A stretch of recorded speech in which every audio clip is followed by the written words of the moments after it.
mold in the house, a deal breaker. Mold. We hear a lot about mold. Here's my 2 cents.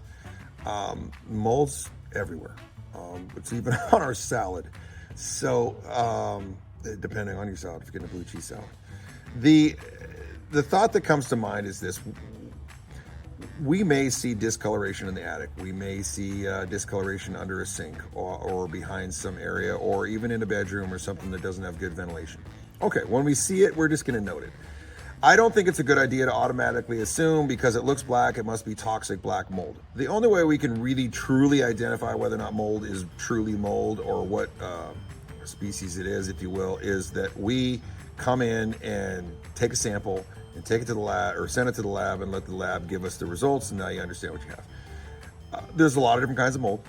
There's a lot of ways of taking care of it. There's a lot of levels of how extreme it is. So in most cases, I would find that if it's just surface mold or something like that, you could probably just take care of it with some, mold spray that you can get from Home Depot.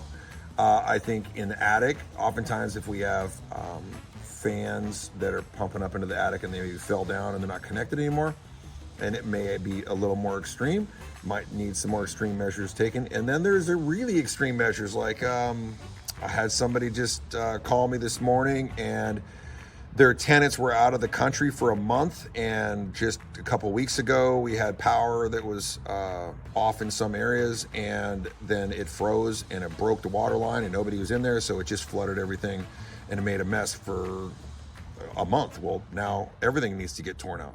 So I wouldn't want to assume the worst, but I wouldn't want to dismiss it. I would recommend that you get a home inspection. I would recommend that you run the information that you get from the home inspector, and possibly, if you were to send things to the lab, have a discussion with your real estate agent. If you need to get further guidance from an abatement company or something like that, I think that's always a worthwhile thing. But be careful. I do think that there's a lot of people in that industry that are really big on, they know the words to say, they know how to say it, they know how to get everybody all ramped up. And I'm not saying that it's wrong per se technically, but that doesn't always mean that that's the only way to address the issue. And I would recommend that you talk to some neutral people, some people that you trust, some other industry professionals that can help give you some guidance as well. And I think you'll probably make a better decision.